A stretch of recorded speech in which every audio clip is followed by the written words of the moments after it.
Bueno, entonces, ¿qué es una actividad de enzima? Recién decían que disminuye la energía de activación. Bueno, a ver, ¿qué significa todo eso? En primer lugar, una enzima es una proteína, ¿tá?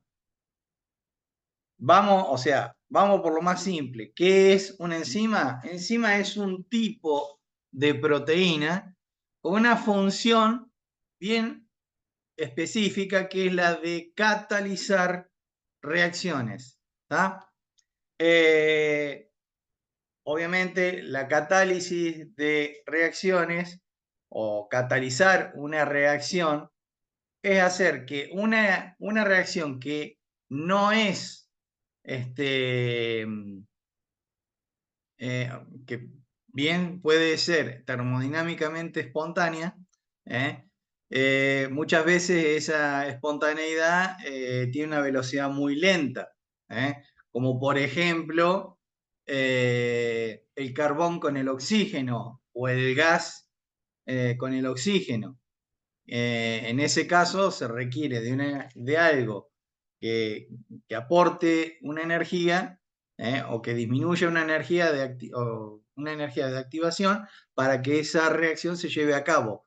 En todo caso, el gas y el oxígeno cuando combustionan no lo hacen, o sea, si bien es una reacción espontánea termodinámicamente hablando, eh, no es una reacción que se lleve a cabo de manera rápida, salvo que entre un jugador ahí al medio que aporte la energía para poder activar esa reacción.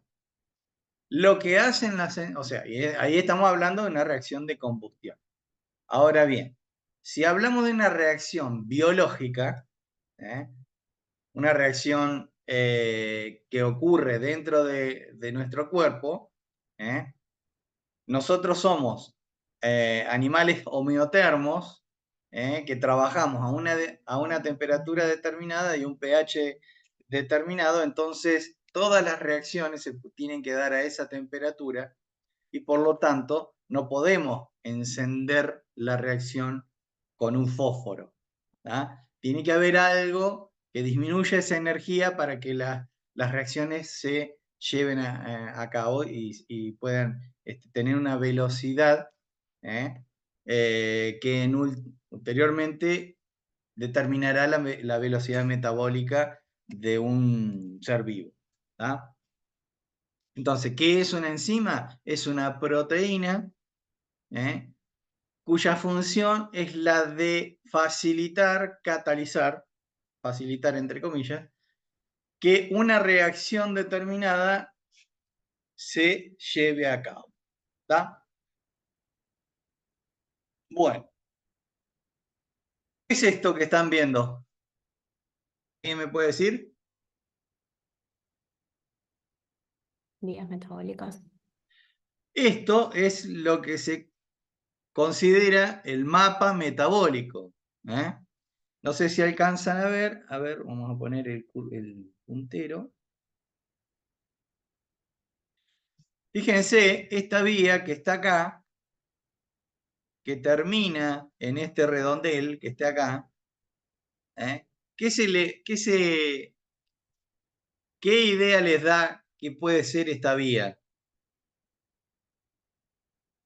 ¿Mm? O esas vías. ¿Cómo? La respiración celular, la glucólisis, el ciclo de Krebs.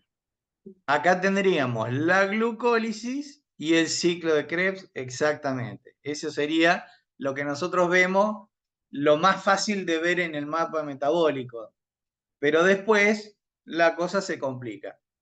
Pero fíjense que cada punto en estas líneas, cada puntito de estas líneas, representa un metabolito ¿eh? de de la vía metabólica, ¿no es cierto? Por ejemplo, acá, si consideramos que este es el inicial de la glucólisis, este puntito sería la glucosa. El siguiente puntito sería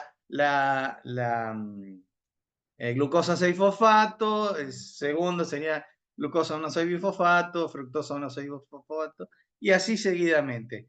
Nosotros sabemos que cada una de estas reacciones, transformaciones metabólicas, requiere de una enzima. ¿Tá?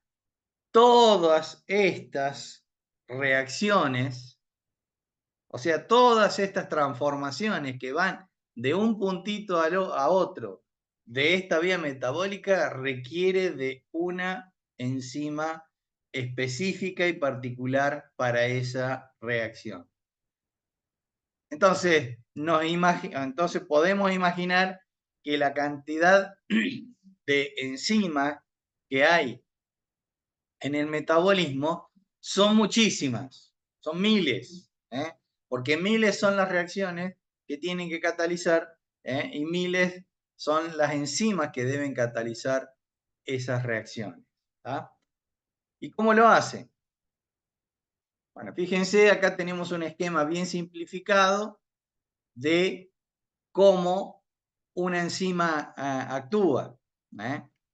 Fíjense, lo que ustedes ven acá es la representación de una enzima, ¿tá? Y esta enzima va a transformar estos que son sustratos, ¿tá? Por ejemplo, la exoquinasa es una enzima, ¿tá? ¿Qué hace la exoquinasa? Y es una enzima que cataliza la reacción de fosforilación de la glucosa. ¿Tá? La primera de las reacciones de la glucólisis, la primera reacción de la glucólisis requiere de la fosforilación de la glucosa. Por lo tanto, nuestros sustratos serán la glucosa y el fósforo. Y la exoquinasa será la enzima que cataliza esa reacción. Entonces, esto es más o menos cómo funciona una enzima, siendo que la enzima es una estructura proteica que contiene un sitio activo. Ese sitio activo se complementa con el sustrato, que en nuestro ejemplo podría ser la exoquinasa, y el sustrato sería la glucosa y el fosfato. Se unen a la enzima, esos sustratos, se transforman, ¿tá?, en los productos y los productos son liberados. ¿Tá? En este caso vamos como medio al revés. Tenemos dos cosas juntas que se separan. La exoquinasa es, la acción de la exoquinasa es al revés. Es algo que está separado y que la enzima lo junta y el producto es todo junto. Pero básicamente estamos hablando del funcionamiento de una enzima, cómo la enzima se une a los sustratos, se forma este complejo enzima-sustrato, se producen las transformaciones de ese sustrato y ese sustrato se transforma en productos que son liberados una vez que está formado el producto. ¿El funcionamiento de una enzima está claro hasta ahora? Sí, profe. ¿Sí? Bien. Entonces, ¿cómo hacemos nosotros para medir cómo funciona la enzima? Si la enzima funciona bien, si es eficiente en la transformación de los productos que tiene que transformar.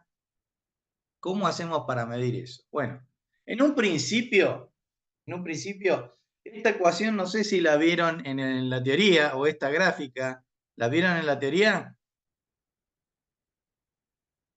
Sí, profe. ¿Sí? Bueno, esta ecuación da, o sea, esta gráfica, que es una gráfica empírica, o sea, que se puede hacer en un laboratorio, da lugar y da origen a lo que es la ecuación de Michaelis-Menten. Y posteriormente, a partir de Michaelis-Menten, se puede deducir la de Langmuir y Burke. Por ahora, eso es teoría, nosotros vamos a ir a lo que es bien práctico. Entonces, sobre todo porque lo que nosotros queremos ver en esta clase es a ver cómo funcionan las enzimas, ¿para qué sirven? ¿Cómo funcionan las enzimas? Fíjense, habiendo reconocido lo que es la enzima y lo que es su sustrato, ¿cómo funciona esa interacción? Nosotros tenemos acá una gráfica de velocidad de reacción versus concentración de sustrato. La velocidad de reacción, ¿en qué se puede medir? Primeramente es una velocidad. ¿En qué se va a medir? ¿Qué me dicen ustedes? Metros sobre segundos. No, metros sobre segundo sería una velocidad de un auto. Nosotros estamos midiendo la velocidad de una reacción química. En todo caso, lo que nosotros podemos medir es la variación de un determinado sustrato en un determinado tiempo. ¿Tá? O sea, cómo varía el sustrato o la concentración de un determinado sustrato en un determinado tiempo. A eso se le llama velocidad de reacción.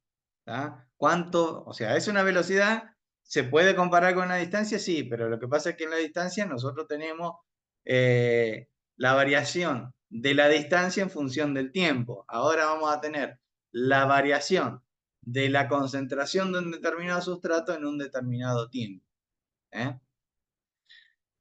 Bien, esto sería la velocidad de reacción. ¿Quién influye en la velocidad de reacción? Y influye la enzima que estamos analizando. Es la enzima la que aumenta la velocidad de la reacción química y por eso es un catalizador. Ojo, una cosita siempre hay que aclarar, que aumente la velocidad de reacción no implica que modifique el equilibrio de la reacción. ¿Ah? El equilibrio de la reacción siempre va a ser la misma, solamente el catalizador hace que se llegue a destino, se llegue al equilibrio más rápido. ¿Ah? Entonces, una enzima va a tener una determinada velocidad de reacción porque es capaz de transformar un determinado sustrato en un determinado tiempo. Y cuanto mayor sea la cantidad de sustrato que transforme en un determinado tiempo, obviamente mayor es la velocidad de la reacción. ¿Se entiende este concepto? ¿Qué es lo que hace la enzima?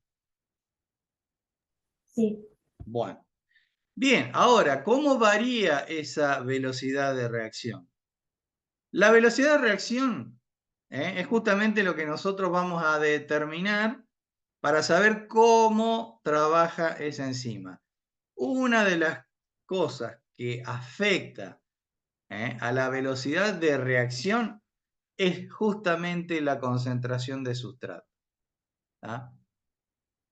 La concentración de sustrato, que puede ser, que nosotros sabemos quién es, el sustrato es el que se une a la enzima para transformarse y dar un producto, ¿cierto?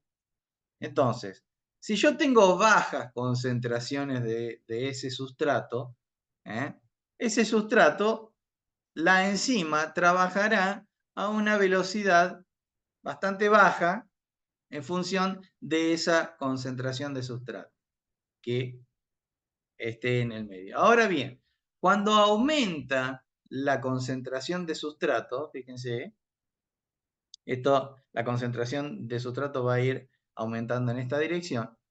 Cuando aumenta, obviamente, la velocidad de la reacción va a ir aumentando.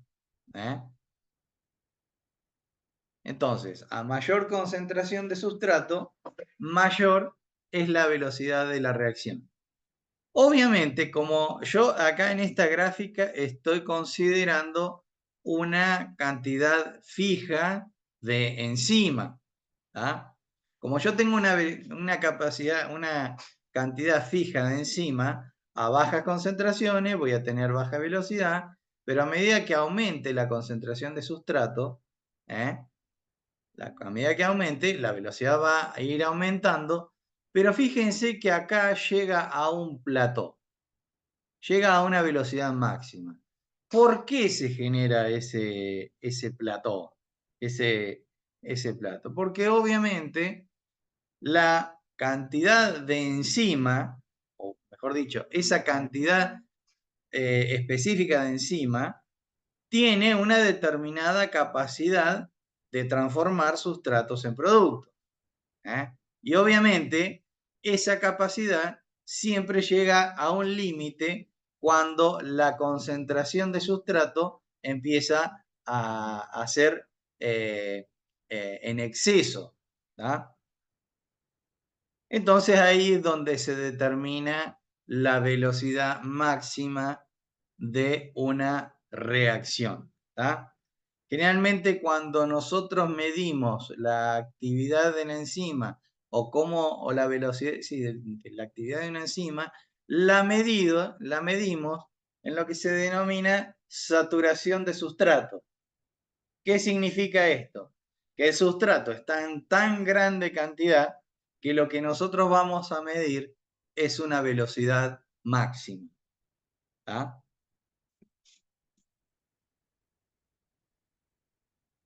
¿Está más o menos entendible esto?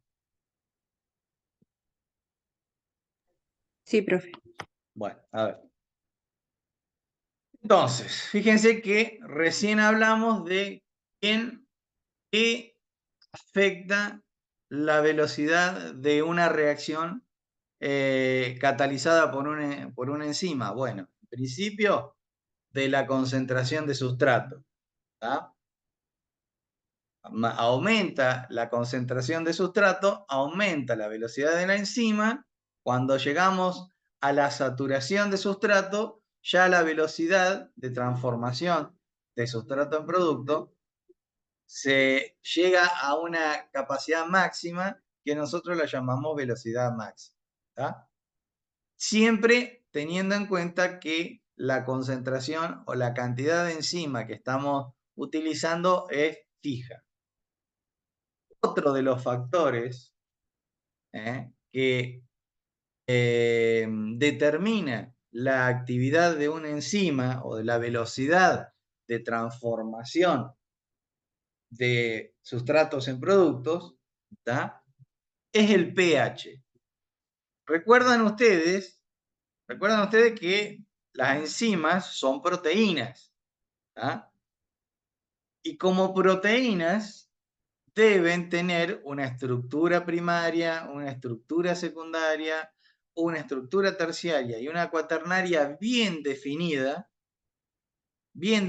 porque el funcionamiento de una enzima requiere de un sitio activo que tiene una forma específica para el sustrato que va a transformar.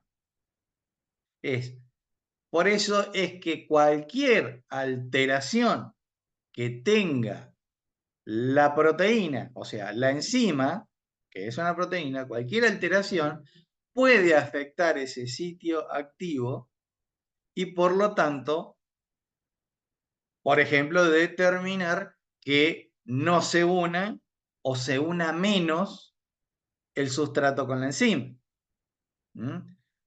Recuerden, la enzima tiene un sitio activo donde el sustrato debe unirse para poder transformarse. Si ese sitio activo no tiene la forma indicada para ese sustrato, no va a poder transformarse en producto.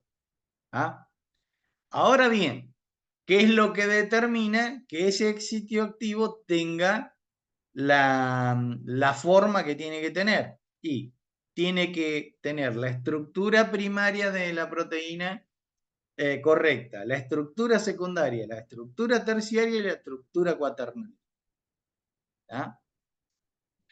De estas estructuras, el pH afecta la estructura base, o sea, afecta la estructura terciaria, sobre todo la terciaria. Afecta a todos los niveles estructurales, pero el pH afecta más la estructura terciaria que cualquiera de las otras. ¿Por qué será esto? ¿Por qué están formados las proteínas? A ver, ¿qué lo forma? ¿Qué forma una proteína? ¿Cuáles son las unidades fundamentales de una proteína? Los aminoácidos. Los aminoácidos. Exactamente. Y teníamos 20 aminoácidos.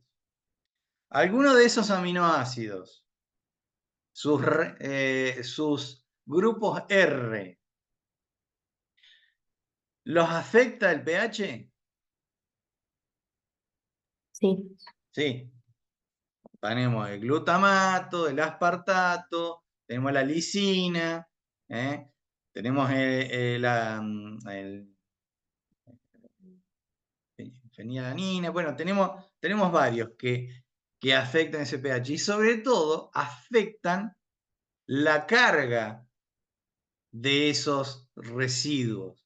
Y al afectar la carga de esos residuos, se afectan las interacciones que se dan en la estructura terciaria entre residuos de aminoácidos. La estructura terciaria de una proteína o de una enzima está determinada por la interacción entre grupos, entre residuos de aminoácidos. Si esos residuos de aminoácidos son afectados por el pH, como por ejemplo el aspartato, el glutamato, la lisina, si esos son afectados por el pH, si la carga es afectada por el pH, las interacciones dentro de la estructura terciaria van a ser diferentes y muy posiblemente afecten al sitio activo.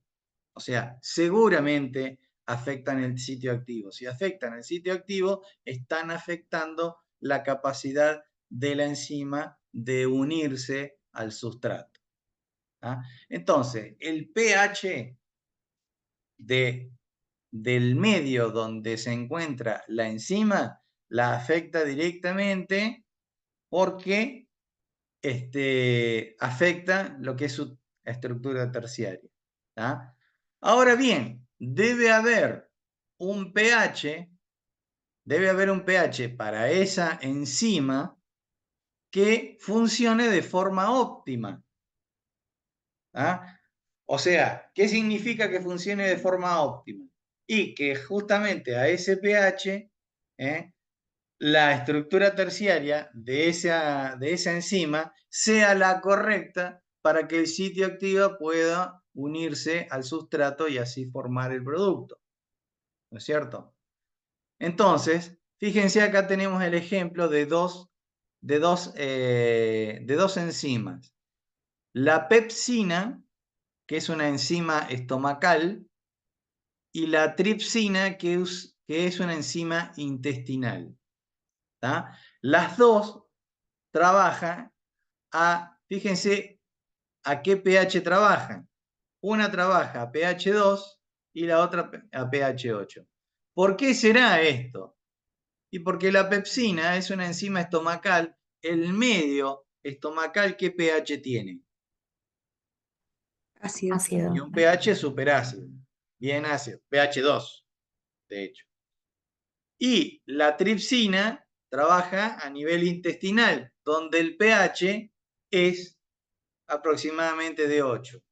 Entonces, estamos hablando de que si yo a esta enzima la saco del medio óptimo de funcionamiento y reduce y baja el pH o sube el pH después de 2, la actividad, o sea, la capacidad de transformar sustrato en producto se va a ver afectada, formando esto que sería un pico, en la cual a la cima de este pico es el valor del pH óptimo de funcionamiento de esta enzima. para la pepsina es pH 2. Y el óptimo de la tripsina, el óptimo de funcionamiento de esta enzima es a pH 8. Todas las enzimas, las miles y miles de enzimas que participan en el metabolismo, tienen su pH óptimo de funcionamiento. Y con cada una de esas enzimas se puede armar un gráfico de este tipo, donde nosotros tenemos actividad enzimática y pH, y en la cual siempre vamos a obtener una especie de loma, de montañita, donde la cima de esta gráfica, como esta campana de Gauss, va a ser el pH óptimo de de funcionamiento de la enzima. ¿Tá? ¿Alguna duda respecto de esto? No. Bueno. Entonces, habíamos hablado que afecta la velocidad la velocidad de una reacción enzimática, o sea, la afecta la concentración de sustrato, el pH, y ahora vamos a ver cómo afecta la temperatura. La temperatura obviamente va a afectar tanto la estructura primaria como la estructura secundaria, ya que a diferentes temperaturas se dan diferentes interacciones, se liberan puentes de hidrógeno,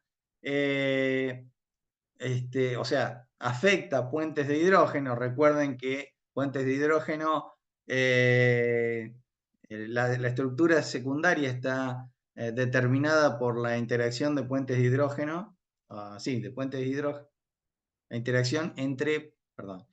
interacción entre enlaces peptídicos que forman puentes hidrógenos entre uno y otro, formando la lámina beta, la hélice alfa. Esa es la estructura secundaria, y obviamente en la estructura terciaria también hay interacciones que son afectadas por la temperatura. Mayor temperatura, hay mayor movimiento en la molécula, y por lo tanto volvemos a la misma historia. Para que la enzima funcione, debe respetar una configuración, una forma que haga que el sitio activo se una al sustrato, que se pueda formar el complejo enzima-sustrato. Donde yo altero ese formato del sitio activo que se va a unir al sustrato, donde yo altere eso, ya no se va a unir el sustrato. Y por lo tanto va a disminuir la velocidad de la reacción. Entonces, con la temperatura sucede algo muy similar a lo que sucede con el pH. Si nosotros tenemos una gráfica de actividad versus temperatura, fíjense, acá tenemos una enzima humana típica, ¿tá? Y acá tenemos una enzima de una bacteria termófila, ¿tá? Fíjense que si nosotros aumentamos, tenemos acá 0 grados, aumentamos la temperatura, aumenta la actividad, o sea, la capacidad de transformar sustratos en productos. Esto va aumentando acá. Llega a este pico y luego disminuye,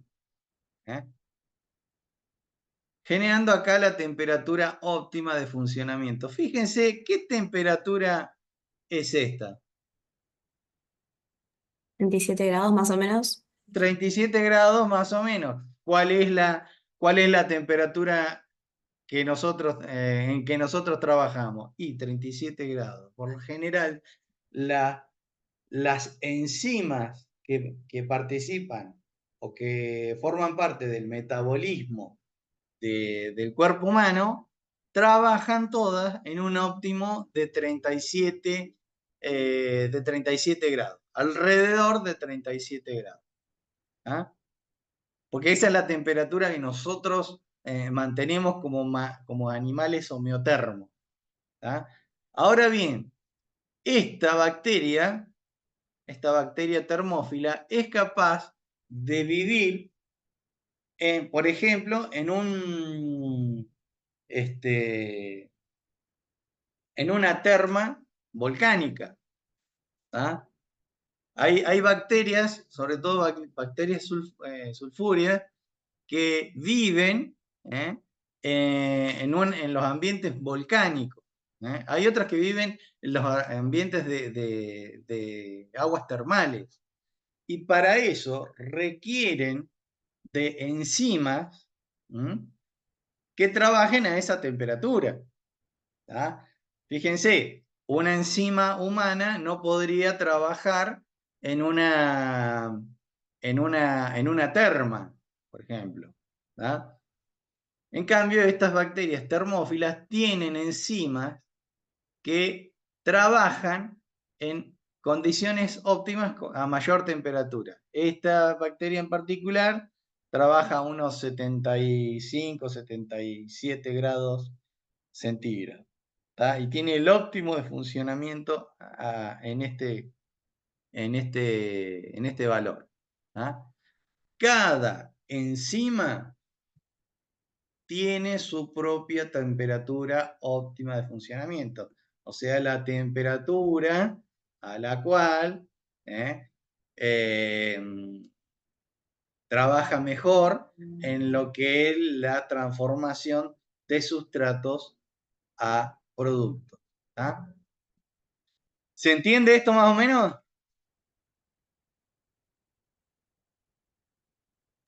Sí, profe. Sí, profe. Bueno, bien. Bueno, lo que nosotros vamos a hacer hoy es medir actividad de enzima a través de un simulador. El ejercicio es muy fácil, es muy tranquilo. De hecho, no les va a llevar mucho y vamos a aprender varias cosas. ¿Tá? Van a usar este simulador que ustedes lo tienen ahí, ya pudieron acceder. Sí, profe. Bueno, si lo tienen ahí, obviamente lo que tenemos acá es un espectrofotómetro, lo que vimos la semana pasada. Funciona de la misma manera que, o sea, funciona. Es un espectrofotómetro, funciona de la misma manera que cuando nosotros hacemos las curvas de calibración o los barridos espectrales. ¿Ah? En este caso nosotros lo que vamos a ver es cómo cambia la absorbancia de acuerdo a diferentes condiciones que nosotros pongamos la reacción. ¿Ah? Obviamente, bueno, nada, el principio de funcionamiento de espectrofotómetro es ese: luz incidente o luz emergente. La muestra lo que hace es absorber esa luz y determina qué cantidad o qué concentración de mi analito está en esa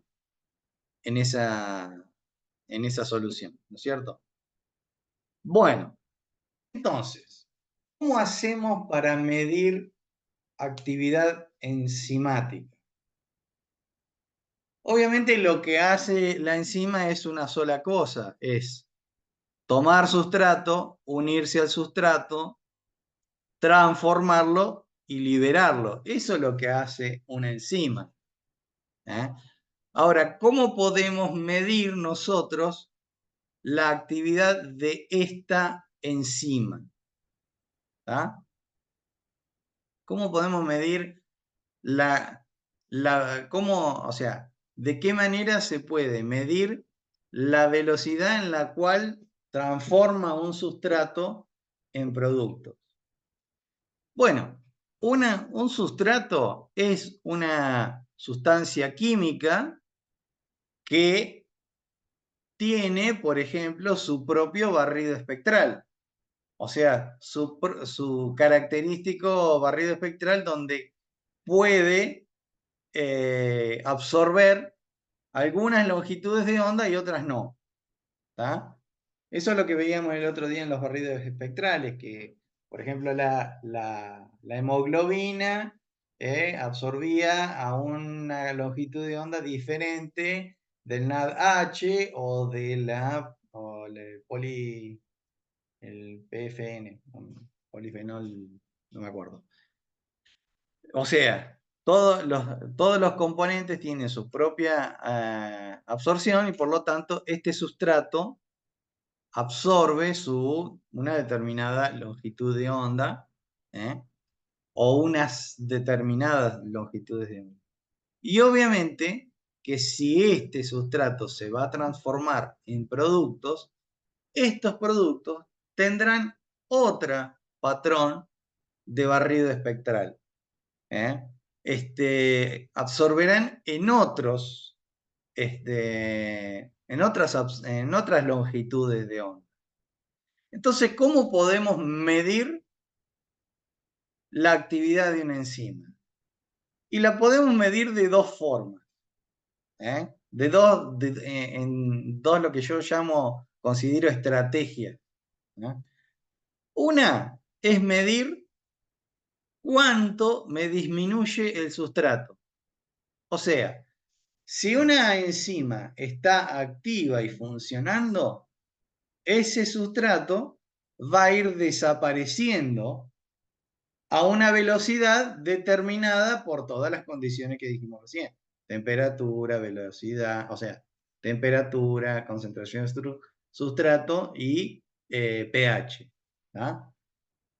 Entonces, a una determinada condición dada, ese sustrato va a ir disminuyendo y además, a medida que disminuye el sustrato, aumenta la cantidad de producto. Entonces, ¿cómo puedo medir yo la actividad de una enzima? Y midiendo cuánto reduce el sustrato por unidad de tiempo o cuánto produce productos, valga la redundancia, en un determinado tiempo. Podemos hacer una o podemos hacer la otra. ¿ah? Así es como se determina la actividad de una enzima. Midiendo la reducción de la concentración de sustrato o midiendo el aumento de concentración de un producto. ¿Se entiende esto? Sí, profe. Bien, perfecto. Bueno, esto lo vamos a ver en un ratito. La actividad enzimática, fíjense que se puede medir en unidades siempre se mide en unidades de cambio de sustrato o producto por unidad de tiempo. Y después tenemos el número de recambio, que ya es el número de moléculas transformadas por una molécula de enzima en un minuto, que eso lo deben haber visto en la teoría y que recomiendo que lo vean bien, porque eso siempre Carlos Francín que lo pregunta en los finales. Y bueno, y después tenemos la actividad enzimática específica que se da, que es lo que puede dar también la variación del sustrato por unidad de tiempo, pero también por unidad de enzima. Ahora vamos a ver esto, vamos a revisar un poco las dos estrategias que estuvimos comentando acá.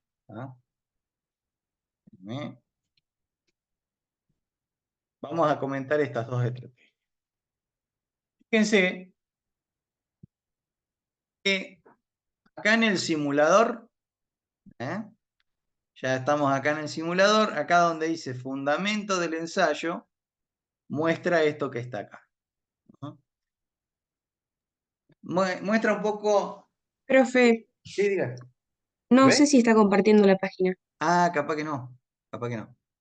Espérenme 2 segundos. Ahora sí. Fíjense, acá este es el simulador. este es el simulador, acá abajo, donde dice fundamento del ensayo, acá tienen una de las dos estrategias que habíamos hablado. Fíjense que en este ensayo, para determinar actividad enzimática, la enzima que nosotros vamos a determinar actividad es esta rhamnosil-glucosidasa. ¿Qué es lo que hace esta rhamnosil-glucosidasa? Fíjense, este que está acá, es el sustrato de esta enzima. El sustrato de esta enzima se llama hesperidina, ¿tá? Y que es un flavonoide, ¿eh?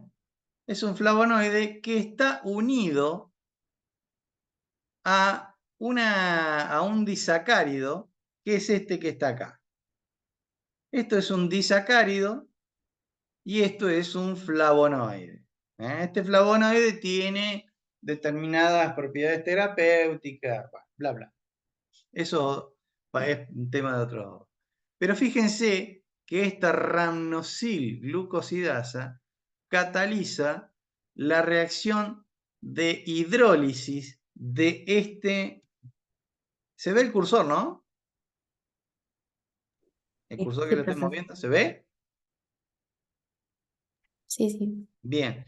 Entonces, lo que hace es catalizar la ruptura de este enlace que está acá para formar lo que es el disacárido, que se llama rutinosa, y el flavonoide, que se llama esperetina.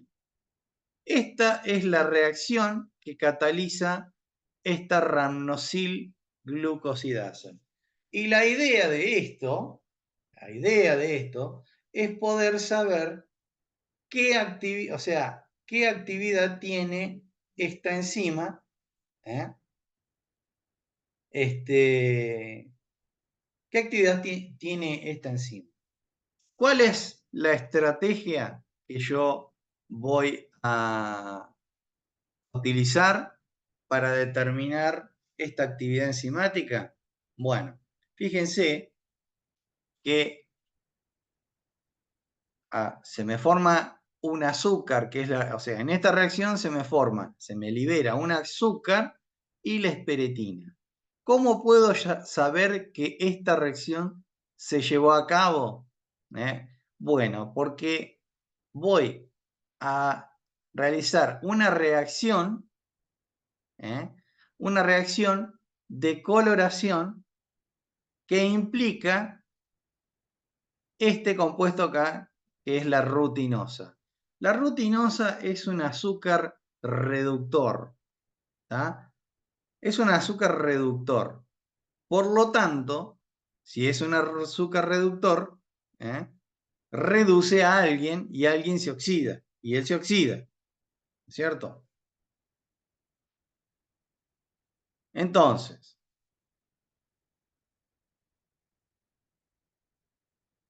fíjense que una vez que cuando se empieza a formar la rutinosa reacciona con un compuesto que se llama dinitrosalicilato, o conocido como DNS. Este dinitrosalicilato tiene un color característico bien amarillo, tirando medio anaranjado, pero es más amarillo que anaranjado, ¿tá? Y que fíjense que es un dinitro, ¿tá? Dinitrosalicilato. Como esto tiene poder reductor, esto reduce al dinitrosalicilato a 3-amino 5-nitrosalicilato. O sea, uno de los grupos nitro se redujo a grupo amino, ¿tá? Y este 3-amino 5-nitrosalicilato tiene un color rojo ladrillo. Quiere decir que cuanto más se produzca de rutinosa, mayor va a ser la transformación de dinitrosalicilato a 3-amino-5 nitrosalicilato. Vamos a pasar de un color amarillo a un color rojo. Ese 3-amino-5 nitrosalicilato tiene un espectro de absorción cuyo máximo es en 540 nanómetros y por lo tanto yo voy a poder medir en un espectrofotómetro la absorbancia a 540 nanómetros que corresponde al producto que se forma utilizando esta enzima, que es la rhamnosilglucosidasa. Entonces, en resumidas cuentas, nosotros tenemos un sustrato que es la esperidina, donde hay un flavonoide unido a un azúcar, un disacárido. Nuestra enzima lo que hace es romper o sea, la unión que hay entre este azúcar y este flavonoide para formar un azúcar libre con poder reductor y un flavonoide. Esto, cuando reacciona con dinitrosalicilato, forma 3-amino-nitrosalicilato que justamente absorbe a 540 nanómetros. Yo lo que voy a hacer es hacer el seguimiento a lo largo del tiempo de cuánto se me forma de eso para poder decir que esta enzima transforma este sustrato en producto en una determinada cantidad de tiempo. ¿Está? Entonces, así yo voy a medir la actividad de la enzima. ¿Queda claro esto? Sí, profe. ¿Sí? ¿Seguro? Bueno, esta es una estrategia en la cual yo mido mido la actividad midiendo cuánto producto se me forma. Este es un ejemplo de esta enzima, rhamnosilglucosidasa, que justamente el producto es un producto colorido que me absorbe a 540 nanómetros y por lo tanto yo puedo ver la evolución de cuánto aumenta de concentración en función del tiempo de este producto en particular. Si yo monitoreo este producto, puedo monitorear todo el proceso enzimático. Y es una estrategia midiendo simplemente cómo aumenta la cantidad de producto. Habíamos dicho que también se puede hacer al revés. Espérame un segundito. En realidad, que en lugar de seguir cómo aumenta el producto, podemos seguir cómo disminuye el sustrato. Y eso es lo que pasa con otra enzima que es la catalasa. La catalasa, y que lo vamos a poner en modo de ejemplo nada más, para ejemplificar una estrategia diferente. La catalasa es una enzima que está presente en todos los organismos vivos prácticamente. Y lo que hace es transformar esto que se llama peróxido de hidrógeno, más conocido como agua oxigenada, transforma esto en agua y oxígeno. Eso es lo que hace la enzima catalasa. ¿Va? Acá me faltó poner un plus.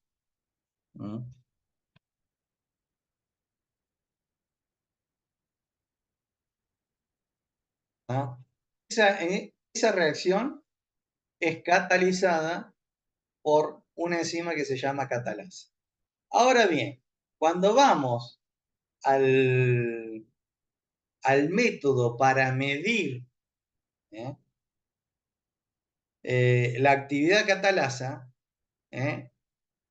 utilizamos la absorción, porque fíjense que ni el agua ni el oxígeno absorben ni en el espectro UV ni en el espectro visible. Sí, el peróxido de hidrógeno absorbe aproximadamente entre 260 y 280 nanómetros, muy pegadito allá al límite del espectrofotómetro. Pero bueno, bien ahí puede medirse absorbancia del peróxido de hidrógeno. Entonces, colocando el espectrofotómetro a 280 nanómetros, yo voy a poder medir cuánto se va reduciendo del peróxido de hidrógeno a medida que va transformándolo en agua y oxígeno. Estos prácticamente no absorben en el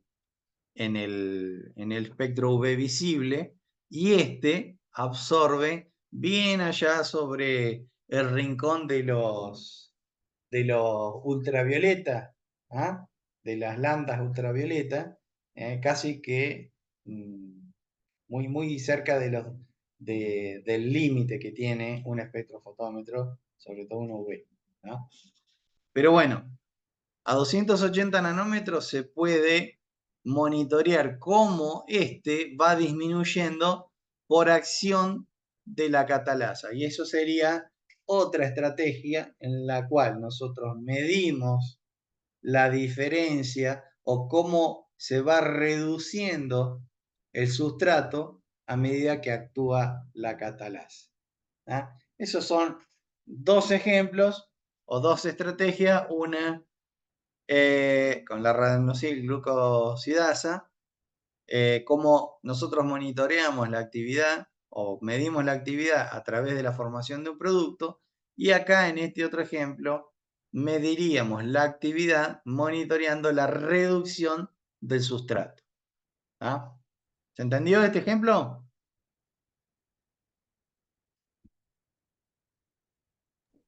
Sí, profe. Bueno, bien. Ahora vamos a ir, o sea, vamos al ejercicio que vamos a hacer. Lo que vamos a hacer es algo muy simple. Nosotros tenemos aquí, en este simulador, tenemos nuestra cubeta. Nuestra cubeta, tenemos un tampón y el sustrato. A ver, cuando nosotros tenemos una reacción enzimática, cuando nosotros queremos llevar adelante una reacción enzimática, generalmente, como nosotros no queremos que el pH varíe en el transcurso de nuestra reacción, generalmente siempre esos medios donde se lleva a cabo la reacción están buffereados a un determinado pH. Y para eso se utiliza una solución reguladora, que puede ser un tampón fosfato monoácido, fosfato diácido, puede ser acetato acético, puede ser amonio amoníaco. Siempre hay en el medio un buffer que está manteniendo el pH, porque justamente el pH es una de los tantos factores que determina la actividad de una enzima. ¿Recuerdan cuando hoy vimos cómo varía el pH? Bueno, el ejercicio que tienen ustedes acá propone ver cómo es la actividad enzimática si yo varío el pH o varío la temperatura.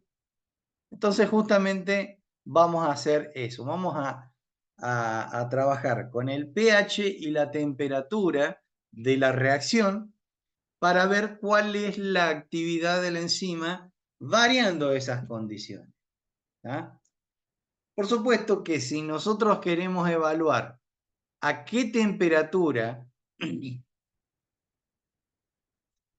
o cuál es la temperatura óptima de reacción, vamos a tener que dejar fijo el pH. Y si nosotros queremos saber a qué pH, cuál es el pH óptimo de esta enzima, vamos a tener que dejar fijo la temperatura. ¿Ah? Entonces, la idea de esto es decir, bueno, vamos a evaluar qué pasa con el pH y la temperatura, cómo le afecta a esta enzima. Y en qué pH, en qué temperatura trabaja óptimamente. ¿Tá? Entonces, fíjense, recomendación, empezar por un pH neutro, dejar un pH neutro fijo y variar la temperatura. ¿Tá? Entonces, fíjense que aquí ya está puesto en pH 7 y la temperatura a 30 grados. Entonces, lo que nosotros vamos a hacer es añadir el tampón con el sustrato, que en este caso, ¿quién es el sustrato? Y es la esperidina. Le vamos a añadir la muestra. La muestra es la que contiene nuestra enzima. ¿Tá? La muestra contiene nuestra enzima. Y obviamente cuando yo tengo el sustrato y tengo la enzima, ahí es donde empieza a reaccionar el sustrato con la enzima. Entonces ese es mi tiempo cero. Al adicionar el sustrato a la enzima empieza a correr el tiempo, empieza la reacción y yo voy a tener que llevar esa reacción durante un determinado tiempo. Fíjense que aquí dice incubar 1 hora, o sea, se incubó 1 hora el sustrato con la enzima a 30 grados y a pH 7. ¿Tá? Una vez que pasa esa hora, recién ahí yo le voy a añadir el DNS, que es el que me mide qué cantidad de productos se formó en esa hora que estuvo incubando el sustrato con la enzima. ¿Ah?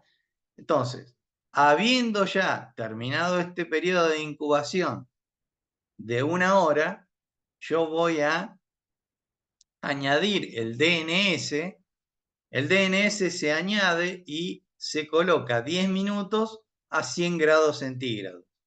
Esto permite, por ejemplo, desnaturalizar toda la enzima que haya para que corte la reacción.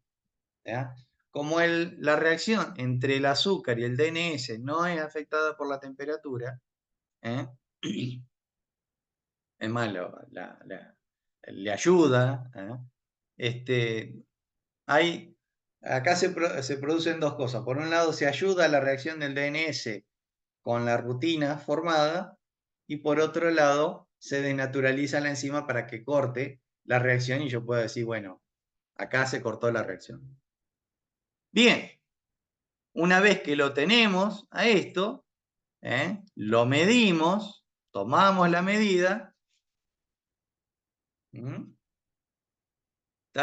y tomamos la absorbancia a 540 nanómetros. Entonces, la absorbancia es de 0,035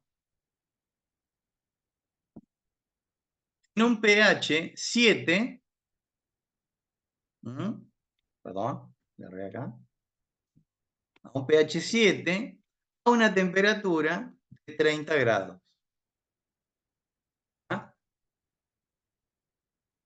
Bien, una vez que tenemos esto listo, cambiamos la temperatura, ya ahí tenemos una temperatura de 35 grados, volvemos a hacer la reacción, añadimos el tampón, añadimos la muestra, dejamos el tiempo de incubación. Una vez que terminó el tiempo de incubación, añadimos el DNS por 10 minutos a 100 grados, se hace una nueva reacción y se toma de nuevo la medida. Fíjense, la absorbancia es 0,034 a una temperatura de 35 grados a un pH 7. ¿Se entiende lo que se hizo? Sí, profe. Sí, profe. Bueno, una vez que ustedes hacen esto, después vamos a ver el pH. Cuando ustedes van a obtener una tablita así, esta tablita, los valores de esta tabla, por ejemplo, lo podemos pasar a un Excel y armar una gráfica. ¿Tá? Si ustedes se animan, les voy a dar unos 15 minutos para que ustedes hagan todas esas mediciones y determinen cuál es la temperatura óptima de funcionamiento de esta enzima. ¿Está? Haciendo este procedimiento. ¿Está? Le doy esto no va a tardar más de 10 minutos. Así que son las 14:09, a las 14:20. Nos volvemos a juntar y vemos qué resultado le dio, a ver cuál es la temperatura óptima de esta enzima. ¿Les parece? Sí, profe. Perfecto, bueno. Arranquen nomás.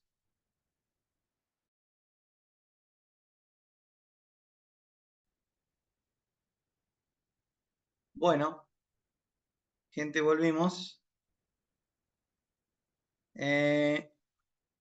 Bueno, habíamos dicho que habíamos obtenido para el valor de temperatura óptima de funcionamiento de esta enzima, que era 70 grados, y a partir de ahora íbamos a probar a 70 grados diferentes pHs.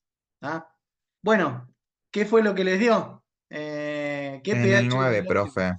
pH 9. Sí. Perfecto. A ver, entonces, 70 grados a pH 9. Nosotros ponemos el tampón y el sustrato, la muestra, dejamos incubar, le agregamos el DNS y tomamos la medida. Y esto nos da una absorbancia de 2,286, que será el máximo de absorbancia que puede dar esta reacción. ¿Tá? Entonces, si esta absorbancia es desarrollada durante 1 hora, nosotros vamos a poder determinar, será así, teníamos que la absorbancia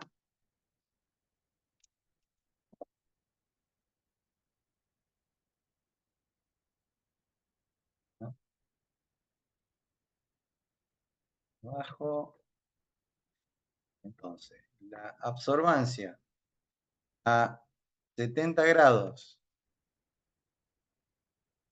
70 grados centígrados, y pH 9 es 2,286. Entonces, nosotros partimos de la base de que inicialmente teníamos una absorbancia de 0, inicial, la absorbancia era 0, la final era 2,286, ¿ah? Y el tiempo fue de 1 hora, ¿no es cierto? ¿Vamos bien? Sí, profe. O sea, el tiempo de incubación en que se colocó el sustrato y la enzima fue de 1 hora, ¿no es cierto? O lo que son 60 minutos. ¿Bien? ¿Se entendió eso? Sí, profe. Sí, ¿Sí? sí. Bueno, entonces, el inicial, la absorbancia era 0, en el final es 2,86, entonces nosotros, ¿cómo medimos la actividad de la enzima? Entonces, la actividad de la enzima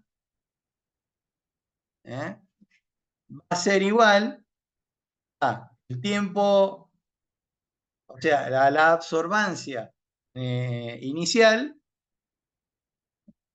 perdón, es la absorbancia final menos la absorbancia inicial, dividido la cantidad de tiempo, que serían 60 minutos. ¿Mm? O sea, ¿qué es lo que estoy midiendo aquí en la actividad enzimática? ¿Cómo varió la absorbancia en esos 60 minutos? Esto me dice que como la absorbancia final es 2,286, la absorbancia inicial es 0, ¿ah?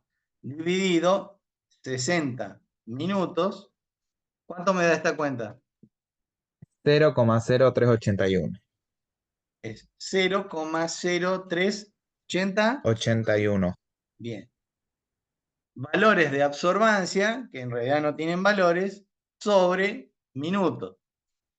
O sea que esta enzima, la actividad, yo la puedo medir, por ejemplo, con la variación de absorbancia, y esta enzima varía 0,0381 unidades de absorbancia por minuto.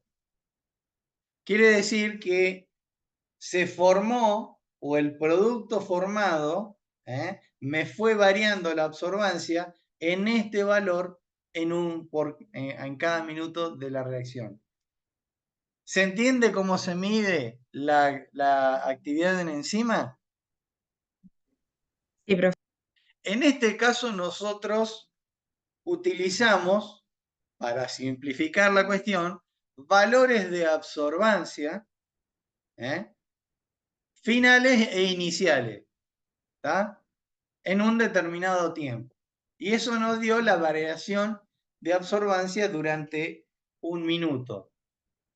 Ahora bien, si yo tuviera un coeficiente de extinción molar que me transformara la absorbancia en, por ejemplo, milimoles o micromoles de rutinosa, que es lo que me genera el color, yo voy a poder expresar esta actividad enzimática en unidades de micromoles de rutinosa por minuto. ¿Se entiende eso? En este caso nosotros no tenemos un coeficiente de extinción molar, pero como nosotros queremos saber cuál es la mayor actividad, de esta enzima, o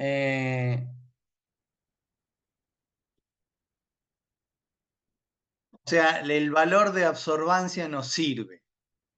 El valor de absorbancia nos sirve.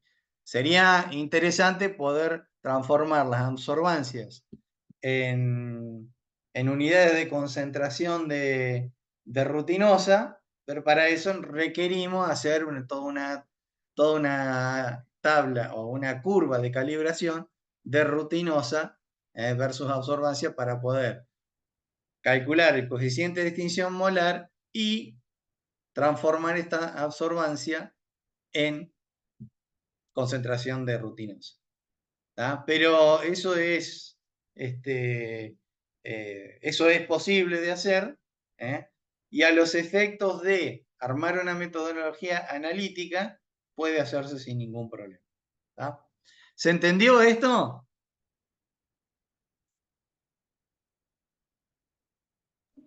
Sí, profe. Bueno, ¿alguna pregunta con respecto a este tema? No, profe. Bueno, gente, entonces esto ha sido